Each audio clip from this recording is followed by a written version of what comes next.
I remember हम theatre room में ही थे और सारे लड़कों के सामने एक लड़का मेरे पीछे से आया, उसने मेरी पैंट ऐसे खींच दी और मैं कुछ नहीं कर पाई। हम जगह-जगह डॉक्टर्स के पास भागे। ये बहुत ही गलत चीज़ है एक बच्चे के साथ होने के लिए, क्योंकि टीचर्स जो हैं वो बच्चों का सपोर्ट होनी चाहिए। एक बार एक डॉक्टर मेरे जेनिटल्स का वेट चेक कर रहे थे to see if everything was normal.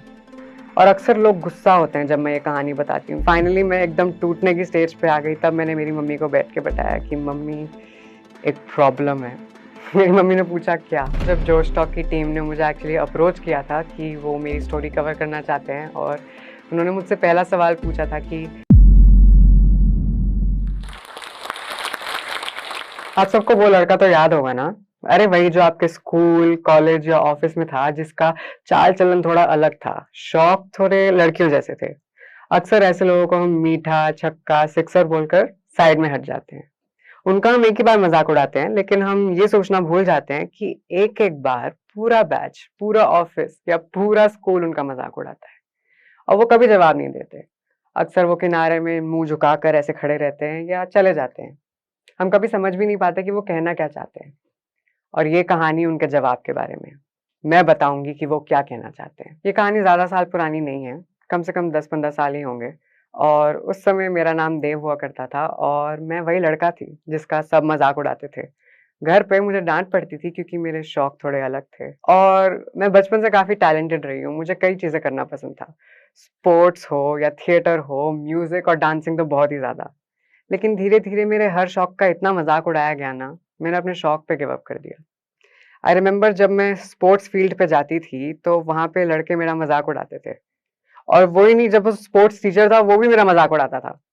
तो आप समझो एक बच्चा जिसको स्टूडेंट्स तंग कर रहे हैं और वो सोच रहा है कि यार मेरे साथ तो गलत हो रहा है, मेरे को टीचर की हेल्प माँगनी चाहिए। टीचर ही उसका मज़ाक उड़ा रही है। वो जो अकेलापन मैंने महसूस किया ना उस टाइम पे, never wanted to feel that again. मैंने स्पोर्ट्स पे ही गिव अप कर दिया। आई रिमेंबर डांस क्लास मेरी फेवरेट हुआ करती थी। हमारी एक मैडम थी, Shankari madam, one of my favourite teachers. बहुत ध्यान रखती थी मेरा, बहुत प्यार से रखती थी।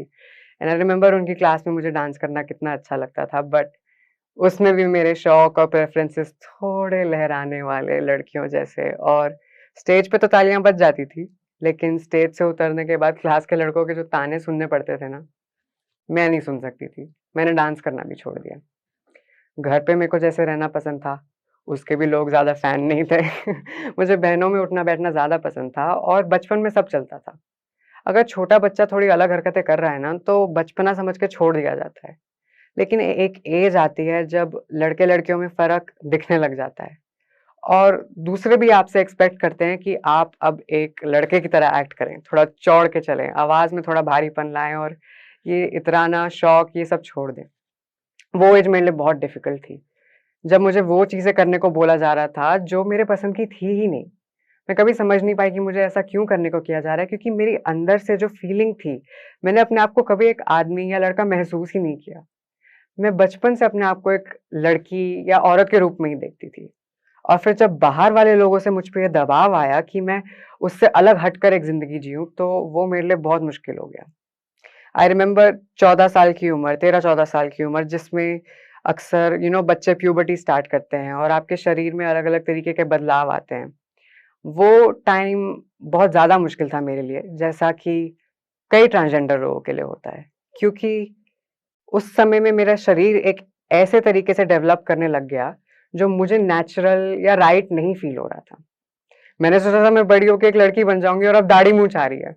तो समझो आप वो कितना अजीब थॉट प्रोसेस होगा मेरे लिए, मैं कितनी कन्फ्यूज़ रही होंगी उस टाइम पे।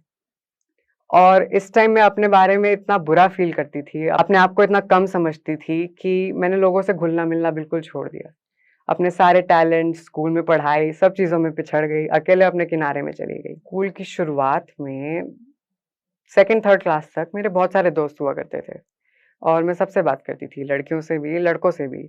और फिर अचानक 4th-5th क्लास में सब लड़कों ने मुझसे दूर रहना शुरू कर दिया। जब लड़के फील्ड्स पे जाके खेलते थे, तो मुझे क्लास में रहकर स्केचेस बनाना ज़्यादा पसंद था, और हम में कुछ ऐसे डिफरेंसेस आ गए थे कि हम एक-दूसरे की कंपनी एन्जॉय नहीं करते थे।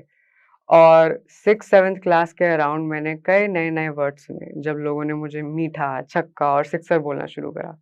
मैंने देखा कि लड़कों ने एक अजीब-सी दूरी बना ली थी मुझसे, इवन वो लड़के जो मेरे बहुत अच्छे दोस्त हुआ करते थे। अचानक से सबकी इमेज पे आ गया था मेरा दोस्त होना। कोई मेरे साथ दिखना नहीं चाहता था क्योंकि लोग उनके बारे में भी वही सोचेंगे और वही बोलेंगे जो वो मेरे बारे में बोलते थे। लोगों का दूर हो जाना फिर भी ठीक था क्योंकि उससे मैं किसी न किसी तरीके से मैनेज कर लेती थी। पढ़ाई थोड़ी ज़्यादा कर लेती थी या कोई को-करिकुलर एक्टिविटी कर लेती थी कि मेरे को दोस्तों की ज़रूरत महसूस ही ना हो। लेकिन जब लोगों ने दूर होने के साथ-साथ तंग करना भी शुरू कर दिया, तो मेरी ज़िंदगी काफ़ी मुश्किल हो गई।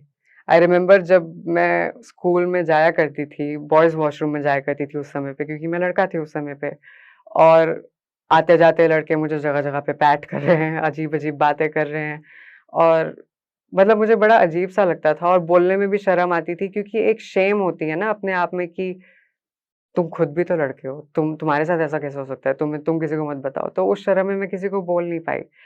आई रिमेंबर हम थिएटर प्रैक्टिसेस कर रहे थे मेरे स्कूल के एनुअल फंक्शन के टाइम पे। मैं एक्टिंग करती थी, प्लेज़ में हमेशा मुझे मेन रोल मिलता था, मुझे एक्टिंग का काफ़ी शौक था। और आई रिमेंबर हम थिएटर रूम में ही थे और सारे लड़कों के सामने एक लड़का मेरे पीछे से आया, उसने मेरी पैंट ऐसे खींच दी और मैं कुछ नहीं कर पाई। आई फ़ील लाइक पहले 5 सेकंड तो मैं हिली भी नहीं अपनी जगह से, मैं वहीं पे जमी सी रह गई। मुझे समझ ही नहीं आया मेरे साथ हुआ क्या था? कई चीज़ों का मेरा रिएक्शन यही होता है। मैं एकदम समझ ही नहीं पाती कि ये हुआ कैसे, कैसे हुआ? और जब तक समझती हूँ ना तब तक मुझे लगता है मेरी गलती होगी। शायद मैं ही थोड़ा ज़्यादा ठुमक के चलती हूँ या मैं ही ज़्यादा इतराती हूँ, इसीलिए सब हँसते हैं, इसीलिए सब तंग करते हैं। तो जब कुछ ऐसी अजीब हरकतें होती भी थी, तो मैं कुछ बोलती नहीं थी। ना मैं कुछ सोचती थी, ना मैं किसी को दिखाती थी। मैं घर जाती थी, रोती थी, अगले दिन स्कूल आके फिर से सह लेती थी। आई रिमेंबर मेरे स्पोर्ट्स के सर मेरा इतना मज़ाक उड़ाया करते थे स्पोर्ट्स के पीरियड्स में। कहते थे, "इतरा के मत खेल, ऐसे मत खेल, वैसे मत खेल" और मैं पूरी कोशिश करती थी। वो जितने भी असाइनमेंट्स, जितने भी टास्क, जितनी भी एक्सरसाइज़ेज़ हमें बोलते थे, मैं पूरी करती थी। उसके बाद भी एक दिन मैं अपनी एक्सरसाइज़ पूरी करके जब खेलने जा रही थी, तो उन्होंने ज़बरदस्ती मुझे पकड़ के बुलाया कि, "ए देव, इधर आओ।" एंड देन उन्होंने ज़बरदस्ती मुझे लड़कियों के साथ एक्सरसाइज़ करवाई, जो कि मेरे लिए कोई प्रॉब्लम नहीं थी, सारी मेरी सहेलियाँ ही थी। बट उनका बोलने का तरीका और उनकी इंटेंशन मुझे नीचा दिखाने की थी। एंड आई रिमेंबर उसके बाद क्लास के लड़के मेरा कितना मज़ाक उड़ाया था उन्होंने, कितना हँसे थे मुझ पे क्योंकि मैंने लड़कियों के साथ एक्सरसाइज़ की। और ये बहुत ही गलत चीज़ है एक बच्चे के साथ होने के लिए क्योंकि टीचर्स जो हैं वो बच्चों का सपोर्ट होनी चाहिए। जब बच्चे को कोई प्रॉब्लम आ रही है तो वो टीचर के पास ही तो जाएगा। अब यहाँ जब टीचर्स ही प्रॉब्लम बनने को रेडी है तो मैं कहाँ जाती? मैंने बहुत टाइम तक चुप्पी साध के ये टाइम निकालना चाहा कि शायद समय के साथ सब ठीक हो जाएगा। लेकिन एक पॉइंट आया जब मेरी लाइफ़ का हर एस्पेक्ट ही सर्वाइव नहीं कर पा रहा है। ना मेरा कोई टैलेंट बचा, ना मेरे कोई शौक बचे, ना मेरे कोई दोस्त बचे। जब फाइनली मैं एकदम टूटने की स्टेज पे आ गई तब मैंने मेरी मम्मी को बैठ के बताया कि मम्मी एक प्रॉब्लम है। मेरी मम्मी ने पूछा क्या? तो मैं बोल नहीं पाई। मैंने मम्मी को जाके बस बोला कि मम्मी मुझे लड़कियाँ नहीं पसंद।